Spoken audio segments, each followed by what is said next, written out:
آپ جہاں بھی ہو، جس حالت میں بھی ہو، جیسے بھی ہو، بس اللہ کو یاد کرتے رہے آپ، ٹھیک؟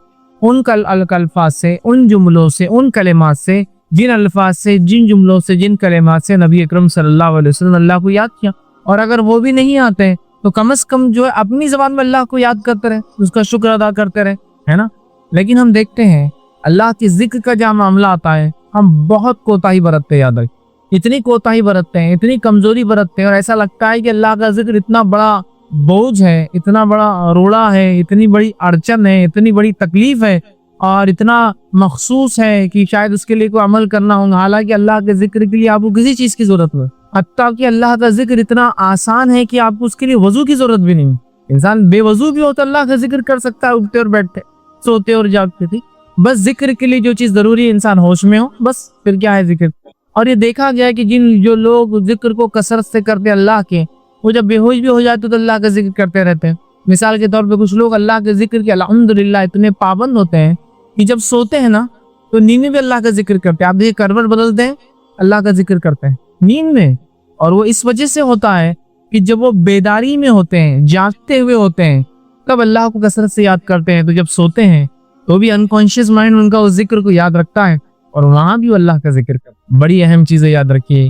اللہ کے ذکر کو ہم بڑا معمولی سمجھتے ہیں. ہمیں اس کے تعلق سے بچپن سے بچوں میں خوب ایسا ہنر، ایسا فن، ایسا جذبہ اور اتنا حافظہ ان کا کرا دینا چاہیے کہ بچے بہت سارے اللہ کے ذکر جو رسول اللہ صلی اللہ علیہ وسلم خاص طور سے ذکر کیا، ان ذکر کو جو ہے سیکھ لے. اور اس کے علاوہ بھی اللہ کا ذکر اور بھی چیزیں ہیں، جیسا قرآن کی تلاوت یہ سب سے افضل ذکر ہے. لا الہ الا اللہ کا پڑھنا یہ بھی افضل ذکر ہے، ٹھیک ہے. اسی طرح ان دعاؤں کا پڑھنا جو آپ صلی اللہ علیہ وسلم پڑھی یہ بھی ذکر ہے. اللہ کو یاد کرنا، اس کی حمد و ثنا پاکی بیان کرنا یہ بھی اللہ کا ذکر ہے. تو ذکر ایک بڑا موضوع ہے. تو ذکر الہی کی اہمیت اور فضیلت، یا جس کو دوسری زبان میں اللہ کے ذکر کی اہمیت اور فضیلت، آج کچھ باتیں اس کے تعلق سے آپ کے سامنے جو ہے رکھنے کی میں جو کوشش کروں گا. اللہ کے ذکر کی اتنی اہمیت ہے کہ اللہ سبحانہ تعالیٰ نے اپنی کتاب میں اس کا حکم دیا، اور نہ صرف ذکر کا حکم دیا بلکہ کثرت سے ذکر کا حکم دیا. اور اس کے تعلق سے بہت بڑے بڑے ثواب بتائے گئے کہ ذکر کے بہت بڑا اجر انسان کو اس دنیا میں اور آخرت میں اس کو بہت زیادہ اس کے فائدے ہوں گے. یہ اجر و ثواب بھی بتایا گیا.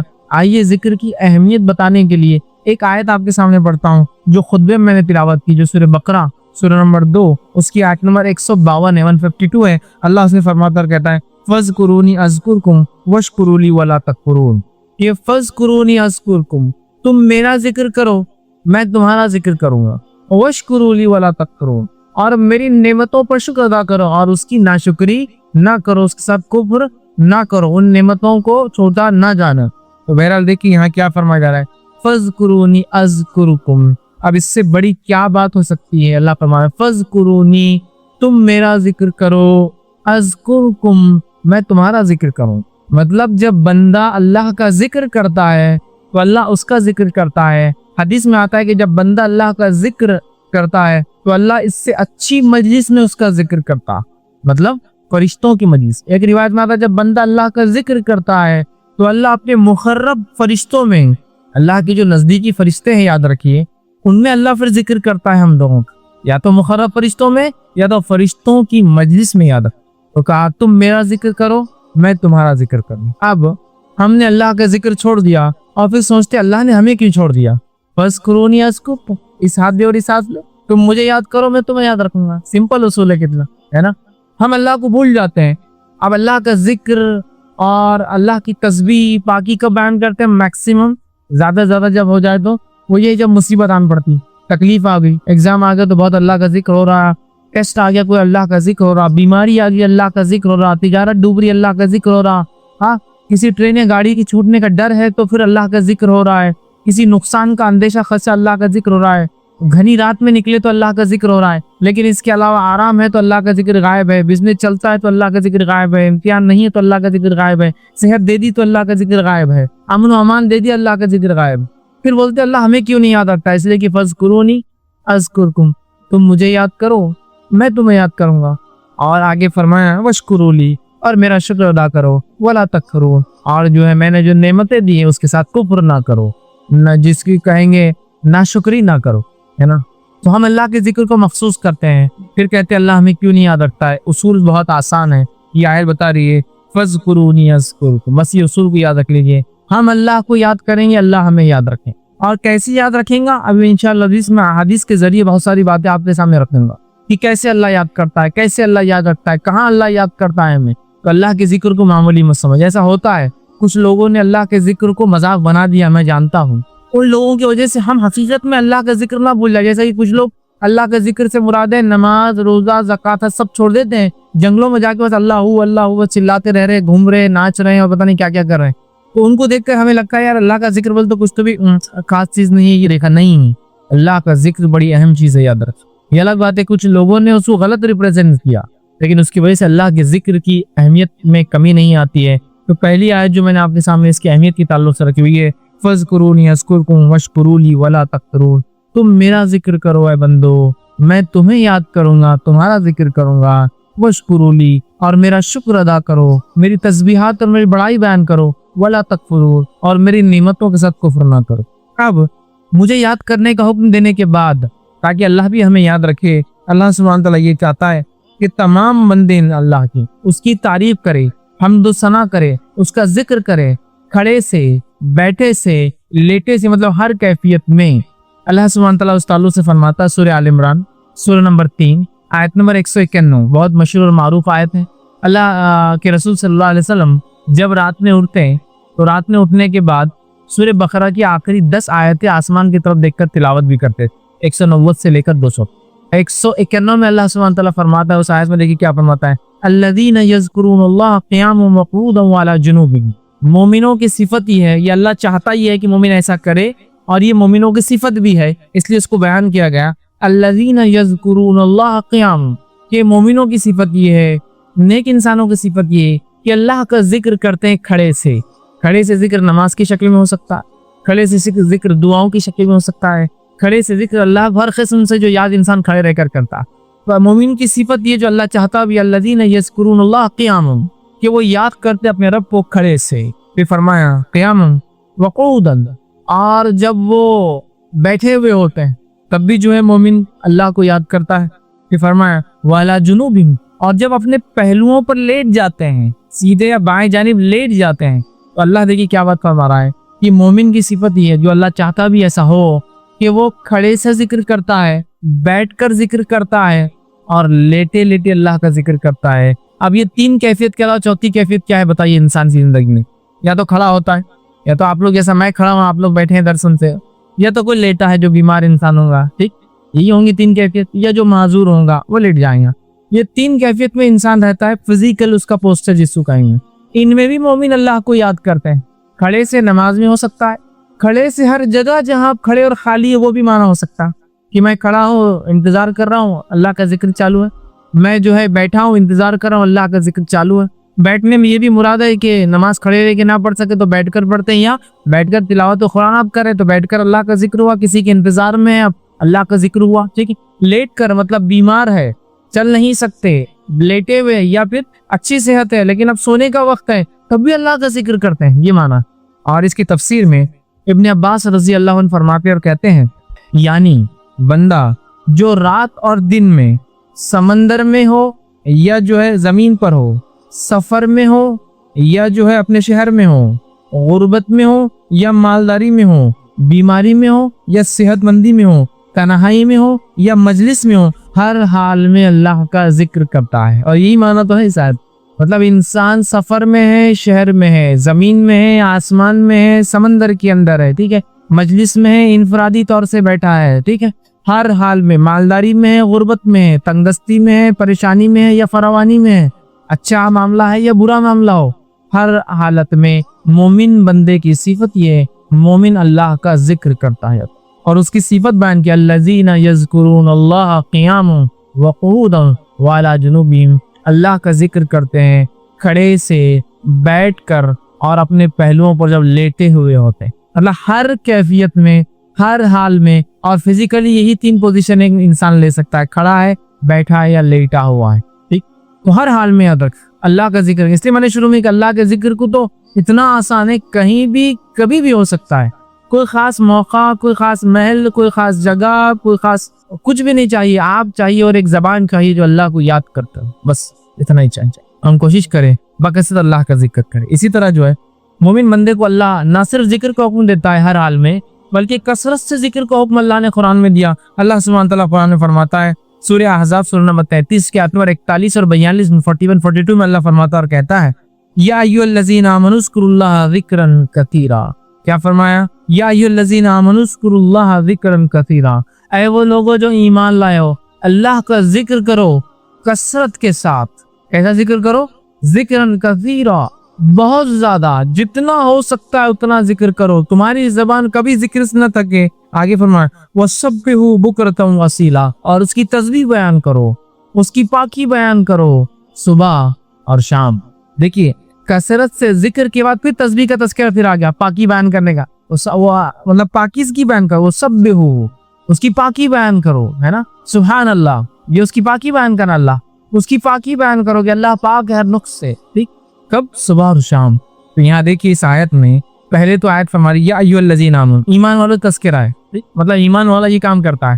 یا ایھا الذین آمنوا اذکروا اللہ ذکرا کثیرا, اے وہ لوگوں جو ایمان لائے ہو کثرت سے اللہ کا ذکر کرو. یسبحوا بکرۃ واسیلا, اور تسبیح بیان کرو, پاکی بیان کرو اس کی صبح اور شام. تو یہ آیت نہ صرف ذکر کا حکم دے رہی ہے, کثرت سے ذکر. تو مومن اللہ کا ذکر کرتا ہے کیونکہ اس کا رب اسے یاد کرتا ہے. مومن کھڑے سے, بیٹھے سے, لیٹے سے اللہ کا ذکر کرتا ہے, اور کتنا کرتا ہے؟ کثرت سے کرتا ہے, کثرت سے, اور اس کی پاکی بیان کرتا ہے. سبحان اللہ, مطلب اس کی پاکی بیان کرتا ہے, اللہ پاک ہے, اس کی حمد و ثنا کرتا ہے نا. تو کثرت سے اللہ چاہتا ہے مومن بندہ اللہ کا جو ہے ذکر کرے. اسی طرح جو ہے اللہ رب العزت ایک دوسرے مقام پہ سورہ آل عمران سورہ نمبر 3 اس کے 41 سے فرماتا اور کہتا ہے وَاذْكُرْ رَبَّكَ كَثِيرًا وَسَبِّحْ بِالْعَشِيِّ وَالْإِبْكَارِ. اللہ کے رسول صلی اللہ علیہ وسلم کو حکم آ رہا اور کہا جا رہا ہے وَاذْكُرْ رَبَّكَ, اے نبی آپ ذکر کیجئے اللہ کا. مطلب ذکر یہ حکم عام ہے ویسے. اللہ فرما رہا ہے اپنے پروردگار کا کثرت سے ذکر کرو, اور فرمایا صبح اور شام اس کی تسبیح بیان کرو. کثرت سے ذکر کرو اور صبح اور شام اس کی تسبیح مطلب پاکی بیان کرو. سمجھ رہے ہیں؟ تو یہاں بھی دیکھیے آیت کہہ رہی ہے کہ کثرت سے ہم اللہ کا ذکر کریں, اور یہ جو یاد رکھیے ہم سے جو ہے مطلوب ہے. ایک حدیث قدسی آتی ہے جو کہ صحیح بخاری کی روایت ہے. اس میں دیکھیے اللہ کے رسول فرماتے اور کہتے ہیں, اللہ تعالیٰ فرماتا ہے, حدیث قدسی وہ حدیث ہوتی ہے جس میں اللہ کے رسول اللہ سے روایت کرتے ہیں. آپ نے فرما کہا کہ اللہ تعالیٰ فرماتا ہے میں اپنے بندے کے ساتھ ہوتا ہوں جب وہ مجھے یاد کرتا ہے. میں اپنے بندے کے ساتھ رہتا ہوں کب؟ جب وہ مجھے یاد کرتا ہے. تو ہم میں سے ایسا کون ہے جو نہیں چاہتا میرا رب میرے ساتھ رہے ہر بار, اس کی مدد, اس کی نصرت میرے ساتھ رہے؟ کون سا انسان ہے؟ یا میں اس کی ہدایت سے کبھی ایک لمحے کے لیے بھی الگ نہ رہوں؟ ایسا کون سا مومن ہے جو نہیں چاہتا؟ ہم سب چاہتے ہیں نا. تو پھر کثرت سے ذکر کیجیے, اللہ ہمارے ساتھ ہوتا ہے, اس کی نصرت ساتھ ہوتی ہے, اس کی مدد ساتھ ہوتی ہے, اور ساتھ میں جو ہے ہمیں بہت سارے فوائد بھی ملتے ہیں. ٹھیک, تو یہاں دیکھیے اللہ کے رسول کیا فرما رہے. اللہ فرماتا ہے کہ میں اپنے بندے کے ساتھ ہوتا ہوں جب وہ مجھے یاد کرتا ہے, اور اس کے دونوں ہونٹ میرے نام کے ساتھ ملتے ہیں. مطلب اللہ کا ذکر کرتا ہے اور اس کے دونوں ہونٹ نام سے ملتے ہیں. اس سے ایک بات اور پتہ چلتی ہے کہ ذکر جب انسان کرے گا تو ہونٹ ہلنا چاہیے. یہ الگ بات ہے کہ انسان کو موقع نہ ملے تو دل میں بھی ذکر کر سکتا ہے, اللہ اس ذکر کو بھی قبول کرتا ہے. چونکہ آگے ایک انشاءاللہ حدیث آئیں گی کہ جب بندہ مجھے دل میں یاد کرتا ہے تو میں بھی اس سے اپنے جو ہے یا اس کو جو اندر یاد کرتا ہوں. سمجھ رہے آپ؟ وہ بھی تذکرہ, لیکن ہونٹ بھی ہلا سکتے ہیں آپ ذکر کے اندر, اس لیے کہ یہاں کہا گیا اس کے ہونٹ ملتے ہیں ذکر کی وجہ سے. ہمیں چاہیے کہ ہم اللہ کا ذکر کرے, نہ صرف ذکر کرے, کثرت سے ذکر کرے, اپنی زبان کو اس میں بھگا دے. نبی اکرم صلی اللہ علیہ وسلم دعا کیا کرتے کہ اللہ مجھے ایک ایسی زبان دے جو کثرت سے ذکر کرے. سمجھ رہے آپ؟ ہم بھی کوشش کریں ذکر کریں. اسی طرح مسند احمد کی روایت ہے, آپ صلی اللہ علیہ وسلم فرماتے اور کہتے ہیں ذکر کی فضیلت دیکھیے کیا ہے. حدیث کو دیکھیے, بغور سنیے آپ کیا اللہ کے رسول فرماتا ہے. ذکر کی اہمیت سنیے آپ فرماتے اور کہتے ہیں, یہ مسند احمد کی روایت ہے, اللہ کے عذاب سے بچانے کے لیے انسان کے پاس ذکر الہی سے بڑھ کر کوئی عمل نہیں ہے.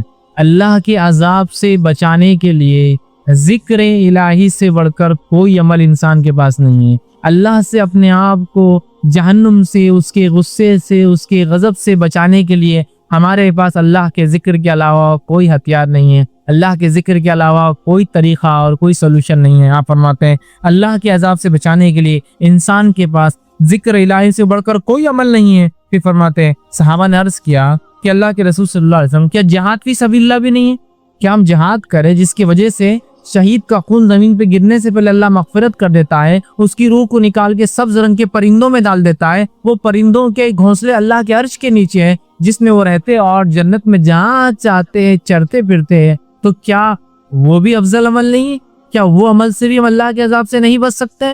تو آپ صلی اللہ علیہ وسلم کیا فرماتے ہیں سنیے، آپ نے فرمایا سبیل اللہ بھی نہیں کہ اللہ کے راہ میں جہاد بھی نہیں، آپ نے فرمایا جہاد فی سبیل اللہ بھی نہیں، اللہ کے ذکر سے انسان عذاب سے جیسے بچ سکتا ہے جہاد فی سبیل اللہ بھی نہیں بچا سکتا ہے وہ عمل بھی۔ پھر آگے فرمایا جہاد فی سبیل اللہ بھی نہیں، اللہ یہ کہ تم جہاد کرو اور دشمن سے لڑو یہاں تک کہ وہ تمہیں مارے اور تمہاری تلوار ٹوٹ جائے، پھر تم اس سے لڑو وہ تمہیں مارے اور وہ تمہیں مارے، پھر تمہاری تلوار ٹوٹ جائے، پھر تم اس سے لڑو وہ تمہیں مارے اور تم اس سے مارو، پھر تلوار ٹوٹ جاتا۔ 3 بار اگر جہاد میں کسی کی تلوار ٹوٹتی ہے تو اللہ کی غضب سے بچ سکتا ہے، لیکن ذکر الہی کی فضیلت یہ جو اسے کرتا ہے اللہ کی غضب سے بچ جاتا ہے۔ کیا فرمایا آپ نے؟ دیکھیے کہ مارو یہاں تک کہ تلوار ٹوٹ جائے، پھر مارو پھر تلوار ٹوٹ جائے، پھر مارو پھر تلوار ٹوٹ جائے۔ اگر 3 بار تلوار ٹوٹتی ہے اور تلوار ٹوٹتی نہیں آسانی سے، آپ کو پتا ہونا چاہیے۔ جہاد جب انسان کرتا ہے یا صحابہ کے جو تذکرے آتے ہیں، بہت کم صحابہ کے تعلق سے آتا ہے کہ تلوار جہاد میں ٹوٹتی تھی، اس لیے کہ تلوار آسانی سے نہیں ٹوٹتی، وہ بہت مضبوط دھات سے بنی ہوئی ہوتی، وہ فولاد سے بنی ہوئی ہوتی، اسپیشل ہوتی ہے بہت، جس کی وجہ سے وہ آسانی نہ ٹوٹتی ہے اور نہ ہی اس کی دھار ختم ہوتی ہے۔ تو کہا 3 مرتبہ اگر تلوار ٹوٹتی ہے کسی کی جہاد میں تو یہ تو اللہ کے غضب سے بچا سکتا ہے، لیکن آپ اندازہ لگائیے تلوار ٹوٹنا، جہاد میں جانا، جان جوکھم میں ڈالنے کے مقابلے میں یہاں اللہ کا ذکر دیکھیے، آپ ہم کو غضب سے بچا رہا اللہ۔ اس سے جہاد کی اہمیت کم نہیں ہو رہی۔ اللہ کے رسول صرف ایگزامپل دے کر بتا رہے ہیں اہمیت کو، اور نہ سمجھیں گے اب جہاد کی ضرورت نہیں، میں ذکر کی مجلس سے لگا کے بیٹھ جاتا ہوں۔ نہیں، وہ ایک الگ عمل ہے، یہ الگ، صرف بتانے کے لیے، کمپیر کرنے کے لیے کہ جیسا ہم جس حالت میں، یہاں ایسی کوئی ضرورت نہیں ہم کو لڑائی کی ہے نا، تو یہاں آپ یہ تو کر سکتے ذکر الہی کر کے اپنے آپ کو جہنم کی آنکھ سے ہم بچا سکتے ہیں۔ تو یہ دیکھ لیں کتنی اہم بات ہے۔ اسی طرح جامع ترمذی کی روایت ہے جس میں ذکر کی فضیلت بیان کی جاتی ہے، اور اللہ کے رسول صلی اللہ علیہ وسلم فرما کہا، جامع ترمذی کی روایت آپ نے فرما کہا، جب تم میں سے کسی کا جنت کے کیاریوں میں سے گزر ہو تو وہاں چر لیا کرے۔ جب تم میں سے کسی کا جنت کے کیاریوں میں سے گزر ہو تو کچھ چر لیا کرو، جیسا ہم کہتے ہیں نا جانور کو کہیں سے لے جاؤ باغ میں سے چرا لیا کرو۔ صحابہ نے پوچھا اللہ کے رسول جنت کی کیریاں کیا رہتی جہاں ہم جا کے چر لیا کرے، مطلب کچھ کھا لے کچھ فائدہ اٹھا لے؟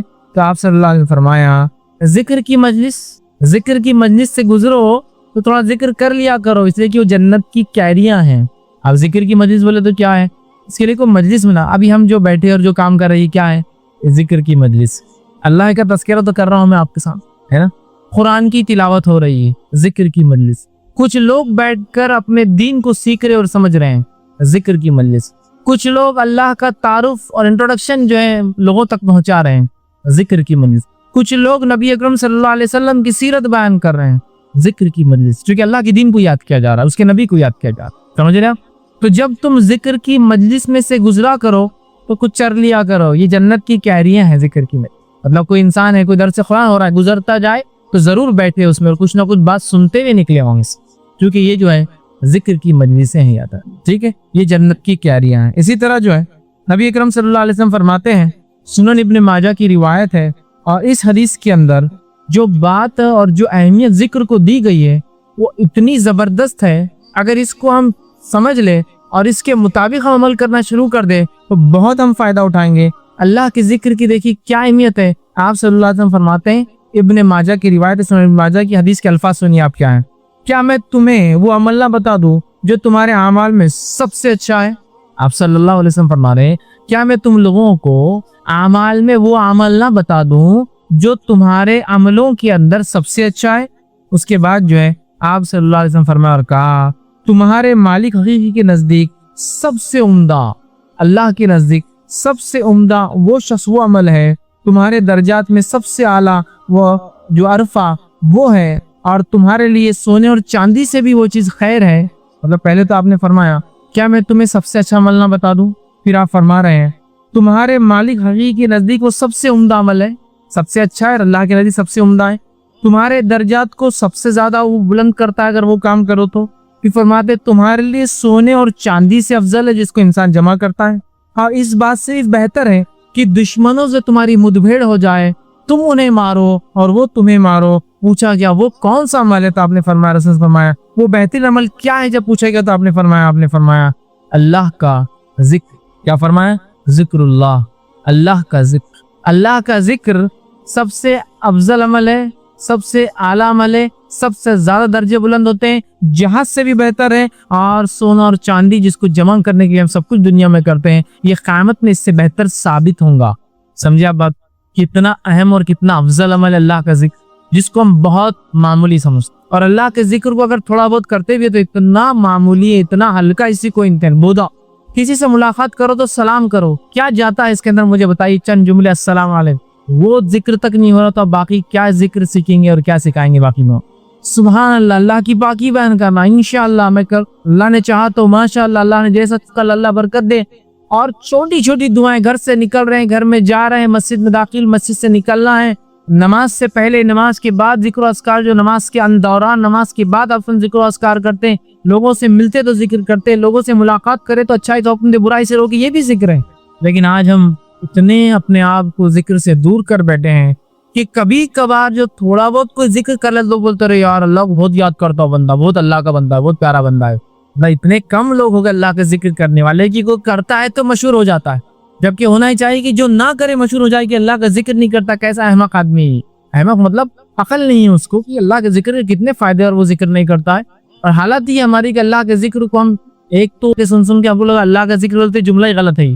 ایسی بات نہیں ہے میرے بھائی, کچھ لوگوں نے اسے غلط مانا لیا, غلط انداز سے وہ کیا, لیکن اللہ کا ذکر بڑا افضل ہے. یہ حدیث دیکھی کتنی باتیں بتا رہا ہے, سب سے اعلیٰ ہے, سب سے افضل ہے, سونے چاندی سے بہتر ہے, اللہ معاف کرتا ہے, اس کا غضب کم ہوتا ہے, اور ہم اللہ سے نزدیک ہوتے ہیں, اللہ ہمیں یاد کرتا ہے. اتنی ساری باتیں ہم اب تک دیکھتے ہوئے آ گئے کہ ہم جب اس کو یاد کرتے ہیں. تو بہرحال اللہ کا ذکر یہ سب سے بہترین عمل ہے. ہم کوشش کریں اپنی زبانوں کو اللہ کے ذکر سے تر کر, کچھ نہ ہو خالی ہے تو بھی ذکر چالو رہنے دے. خالی وقت تو بڑا بہترین موقع ہے. اور کچھ اذکار کو جو احادیث کے اندر آتے ہیں ان کو خاص طور سے آتے ہیں, ان کے فضائل بیان کی. کچھ تو قرآنی آیت ہے جن کے فضائل بیان کیے گئے کہ اگر ذکر کے طور پہ کیا تو فائدہ ہے, اور کچھ اذکار سے ہٹ کر دعائیں ہیں. انشاءاللہ اس میں سے چند وقت نہیں ہے, ایک دو رکھوں گا بھی انشاءاللہ, تاکہ اس کو ہم اپنی زندگی میں اپنائیں اور اس کو ہمیشہ کرنے کی ہم کوشش کریں. آئیے ایک اور حدیث قدسی آتی ہے اللہ کے ذکر کے فائدے و فضائل میں, اہمیت میں. وہ صحیح بخاری کی روایت ہے. نبی اکرم صلی اللہ علیہ وسلم نے فرمایا اور کہا, اللہ تعالیٰ فرماتا ہے میرا بندہ میرے بارے میں جیسا خیال رکھتا ہے میں اس کے مطابق ہوا کرتا ہوں. میرا بندہ میرے بارے میں جیسا گمان کرتا ہے میں اس کے مطابق ہوا کرتا ہوں. تو اسی لیے اللہ سے کیسا گمان رکھنا چاہیے ہمیشہ. بہت سے لوگ اللہ سے بدگمانی کرتے ہیں, سب کچھ کرنے کے بعد بھی اب شاید یار میں تو ناکام ہی رہوں گا, تو پھر اللہ بھی گمان کے ساتھ ہو جاتا. اچھا گمان رکھیے, لیکن اچھے گمان کے ساتھ کوششیں بھی چاہیے, ورنہ کچھ نہیں کر کے اللہ سے اچھا گمان کی تنخواہ بڑھ جائیں گی اور کام کچھ بھی نہیں کرتے آپ آفس میں. اللہ سے اچھا گمان کی تجارت بڑھ جائیں گی اور آج تک دکان ہی نہیں کھولے آپ, میں تجارت کیسے پڑیں گے آپ کوشش کے ساتھ. تو فرمایا اللہ فرماتا ہے میرا بندہ میرے بارے میں جیسا گمان کرتا ہوں میں اس کے ساتھ ویسی اس کے مطابق ہوتا ہوں. پھر فرمایا اور جب وہ میرا ذکر کرتا ہے تو میں اس کے ساتھ ہوتا ہوں. دیکھیے ذکر کے فضائل, جب وہ میرا ذکر کرتا ہے میں اس کے ساتھ ہوتا ہوں. آپ جو شخص اللہ کا ذکر کرتا ہوگا, جس کے ساتھ اس کا رب ہو جائے, اس کو کون دنیا میں چیت کر سکتا اور ہرا سکتا. تو کہا جب وہ میرا ذکر کرتا ہے میں اس کے ساتھ ہوتا ہوں. حدیث قدسی یاد رکھ. پھر آگے فرمایا کہا ہوتا ہوں اگر وہ مجھے اپنے جی میں یاد کرتا ہے تو میں بھی اس کو اپنے جی میں یاد کرتا ہوں. سبحان اللہ, کیا فضائل ذکر کے کہ اگر میں اللہ کو یاد کرتا ہوں تو میرا رب بھی مجھے یاد کرتا ہے. دیکھیے ایسا سمجھ لیجئے, آپ سے اگر سمجھے کوئی آ کے کہے کہ آپ کے محلے کے کارپوریٹر صاحب جو کہ پولیٹیکل ہیرارکی میں سب سے نچلا درجہ, یہیں سے پھر شروع ہوتے اوپر کی ہیرارکی, کارپوریٹرز ہوتے ہیں, میئرز ہوتے ہیں, ایم ایل ایز ہوتے ہیں, ایم پیز ہوتے ہیں نا, اس کے اوپر سب لیول جاتے ہیں. پھر ایم ایل ایز میں کچھ منسٹر لیول کے ہوتے ہیں, کچھ سازے ہوتے ہیں, ایم پیز بھی سیم ہوتا ہے نا, سمجھے نا. تو سمجھ لیجئے کارپوریٹر نے میرا تذکرہ کیا کہیں اور کسی نے آگے کہے بھائی آپ کو تذکرہ کارپوریٹر صاحب کر رہے تھے تو میں اپنے دل میں فخر محسوس کرتا ہوں, میرا نام کارپوریٹر مطلب لے رہا ہے. کسی نے کہہ دیا آپ کا ذکر تو ایم ایل اے کی مجلس میں چل رہا تھا لوکل, آپ کہیں گے میری شخصیت, سمجھے نا آپ, انسان اس سے فخر محسوس کرتا. کوئی کہہ رہے لوکل آپ کا ایم پی آپ کا تذکرہ کر رہا تھا مجھ سے ملا تو تو آپ کی عزت کیا ہے؟ کوئی کہہ رہا ہے پرائم منسٹر آپ کی عزت تذکرہ کر رہا تھا فلاں جگہ بیٹھ کر کہ فلاں آدمی اورنگ آباد میں کہ فلاں، کیسا فخر ہوتا ہے ان کا اندازہ لگائیے۔ جب میں اپنے رب کو جی میں یاد کرتا ہوں تو میرا رب بھی مجھے اپنے جی میں یاد کرتا ہے۔ کتنی بڑی فضیلت، کتنی بڑی فضیلت ہے ذکر کہ اللہ ہمیں یاد کرتا ہے، ہم اس کو خاموشی سے کر رہے ہیں، وہ خاموشی سے ہم کو یاد کرتا ہے۔ آگے آئیے ذرا آگے بڑھتے ہیں، فرما جی میں یاد کرتا ہے، اور اگر وہ کسی محفل میں میرا تذکرہ کرتا، اللہ فرما رہا ہے، تو میں اس کا ذکر اس سے اچھی محفل میں کرتا ہوں۔ اور جب کوئی بندہ اللہ کا تذکرہ مجلس میں کر رہا ہے تو اللہ اس کا تذکرہ اس سے اچھی مجلس، اس سے مراد فرشتوں کی محفل میں اس کا تذکرہ۔ اب دیکھیے اب کیا کہنا، ایک تو ہے کہ کوئی منسٹر جو ہے دل میں یاد کرے مجھے، دوسرا یہ ہے میں یہ اللہ کے ساتھ اس مثال کو جوڑ نہیں رہا ہوں، صرف اہمیت کو سمجھانے کے لیے کہہ رہا ہوں، ورنہ اپنی اللہ کے لیے منسٹر کی مثال سے نہیں، نعوذ باللہ، اللہ کے لیے نہیں دے رہا ہوں، میں صرف بات کی اہمیت کی یاد کرنے کو ہم کتنا اہم سمجھتے ہیں کہ کوئی دنیا کا آدمی یاد کرے تو ہم فخر محسوس کرتے ہیں، رب یاد کرتا ہے اگر ہم اس کو یاد کرتے ہیں۔ اور اگر وہ مجلس میں کہے کہ فلاں شخص ایسا ایسا ہے پورے لوگوں میں جو اس کے لائق، اس کے ایبل، اس کے لیول کے لوگ ہو، تو آپ کی اہمیت کتنی بڑھتی ہے۔ اللہ ہمیں فرشتوں کی مجلس میں یاد، تو جو شخص اللہ کا ذکر گزار بندہ ہے، ذکر کرتا ہے، وہ آسمانوں میں اس کی شہرت ہوتی ہے، دنیا میں شاید اس کو کوئی نہ پہچانے، آسمان میں مشہور ہوتا ہے۔ آگے سنیے ابھی فرمایا کہ اگر وہ میرا مجلس میں تذکرہ کرتا ہے تو میں اس سے اچھی مجلس میں تذکرہ کرتا ہوں۔ اگر وہ مجھ سے ایک بالش قریب ہوتا ہے تو میں اس سے ایک ہاتھ قریب ہو جاتا ہوں۔ اگر وہ میری طرف بڑھتا ہے ایک بالش تو میں ایک ہاتھ اس کی طرف بڑھتا ہوں۔ پھر فرمایا اگر وہ ایک ہاتھ قریب ہوتا ہے تو میں ایک گز اس سے قریب ہو جاتا ہوں۔ اگر وہ ایک ہاتھ قریب ہوتا ہے تو ایک گز میں اس سے جو ہے 3.5 تھوڑی سی بڑا، ایک گز اس سے قریب ہوتا ہوں۔ اور فرمایا کہ ایک گز سے قریب ہوتا ہوں، اور اگر وہ میری جانب چل کر آتا ہے تو میں اس کی جانب دوڑ کر جاتا ہوں۔ کتنے فضائل ہیں، کتنے فوائد ہیں، کتنی اہمیت ہے اللہ کے ذکر۔ دل میں یاد کرو، اللہ یاد کر رہا، اپنے محفل میں تذکرہ کرو، اللہ کر رہا۔ تو اب جو چاہتا ہے اللہ اس کو یاد رکھے، وہ اللہ کو یاد رکھے، جو چاہتا ہے اس کا تذکرہ اس سے اچھی مجلسوں میں، وہ اللہ کا تذکرہ اس مجلسوں میں کرتا رہے، اور جو چاہتا ہے کہ وہ اللہ اس سے قریب ہو تو وہ اللہ سے قریب ہونے کی کوشش کرے، یاد رکھے۔ ورنہ ہم اللہ سے قریب ہونے کی کوشش نہیں کرتے اور دعائیں چالو ہے کہ اللہ ہماری مدد کر، بنا کر، آپ قریب تو ہوئی اللہ کے، اللہ آپ سے قریب۔ ہم ایک بالش تو اللہ ایک ہاتھ، ہم ایک ہاتھ تو اللہ ایک گز، اور اگر ہم چل کر جاتے رب کی طرف تو ہمارا رب دوڑ کر آتا ہے۔ اس کی رحمت ایسی ہی یاد رکھی بندوں کے لیے، لیکن افسوس کی بات ہے ہم بندے اس کا شکر ادا نہیں کرتے، ہم بندے جیسا اس کا حق ہے ذکر کا نہیں کرتے، حالانکہ اللہ تعالیٰ ہمارے ٹوٹے پھوٹے ذکر کو بھی اور اعمال کو بھی قبول کرتا ہے۔ اس کے ذکر کیسے قبول کرتا ہے دیکھیے، آپ صلی اللہ علیہ وسلم فرماتے ہیں قیامت کب تک قائم نہ ہوں گی جب تک ایک شخص بھی لا الہ الا اللہ کہنے والا موجود ہو، لا الہ الا اللہ۔ ایک روایت نے فرمایا قیامت سے پہلے لوگوں کو صرف اتنا پتا ہوگا لا الہ الا اللہ، تو صحابہ نے اللہ کے رسول اس کے علاوہ کچھ نہیں، تو وہ انہیں کچھ بھی یاد لوں گا، مطلب قیامت سے پہلے لوگوں کو محمد رسول اللہ بھی یاد نہیں ہوگا، نبی اکرم بھول جائیں گے، وہ ایک ایسا زمانہ آنے والا ہے۔ تو صحابہ نے پوچھا اللہ کے رسول یہ لا الہ الا اللہ کیا فائدہ دے گا پھر ان کو؟ تو کہا یہ ان کے مغفرت کے لیے کافی ہو جائے، اتنا سا ذکر لا الہ، مطلب قیامت سے پہلے لوگ کلمہ بھول جائیں گے، محمد رسول اللہ بھی نہیں پتا ہوگا، لیکن خالی لا الہ الا اللہ پڑھنا بھی ان کے لیے مغفرت کا ذریعہ بنے۔ اور آپ صلی اللہ علیہ وسلم نے حدیث میں فرمایا افضل الذکر لا الہ الا اللہ وافضل الدعاء الحمدللہ، سب سے افضل ذکر کیا ہے پتہ ہے آپ کو؟ لا الہ الا اللہ، اور سب سے افضل دعا الحمدللہ۔ سمجھ رہے ہیں بات؟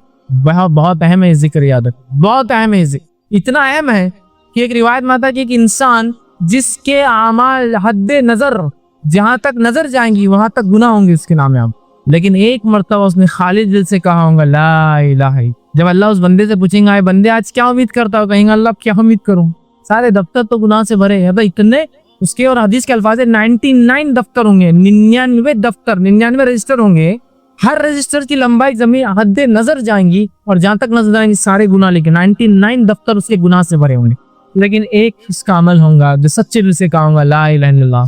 اللہ کہیں گا تولو، جب تولا جائیں گا 99 دفتر ایک طرف اور لا الہ الا اللہ ایک طرف، تو لا الہ الا اللہ کا پلڑا بھاری ہو جائے گا، 99 دفتر اس کے گناہ کے ہلکے پڑ جائیں گے۔ لا الہ الا اللہ ایک ذکر کی فضیلت بتا رہا ہوں آپ کو، ابھی تو ذکر و اذکار ایسے ایسے احادیث میں آتے ہیں جسی کو امتحان اس کو ہم کہہ سکتے، قرآن نے بھی بیان کی کئی دعاؤں کی شکل میں، احادیث میں بھی آتی ہے فضائل، لیکن وہ فضائل ہم کو نہیں سمجھتے، پتہ نہیں علم غلم فضائل ہم نے کہاں سے بنا لیے، وہ بڑے ہم کو سمجھتا ہے، ہم جو اس چیز پہ آتا ہے، لیکن اس مجلسوں کو، اس ذکر کو لا الہ الا اللہ مخصوص نہیں کرنا چاہیے، جو عام ہے اس کو عام رہنے دیجیے، تعداد مقرر ان ذکروں کی تعداد ہم کبھی مقرر نہ کریں جو ذکر کی تعداد رسول اکرم صلی اللہ علیہ وسلم نے مقرر نہیں کی تھی، 100 لاکھ، 1 لاکھ بار، 1,44,000 بار، 24 میں جو تعداد عام ہے جس کی خاص آپ نے بتائی اتنے بار تو ان کو اتنی بار ہی پڑھنا چاہوں. ٹھیک، دیکھ اس کتنی اہم فضیلت ہے ذکر کی. اسی طرح جو ہے ذکر کے تعلق سے جو ہے نبی اکرم صلی اللہ علیہ وسلم فرماتے ہیں اور کہتے ہیں، یہ سنن ابو داؤد کی روایت ہے.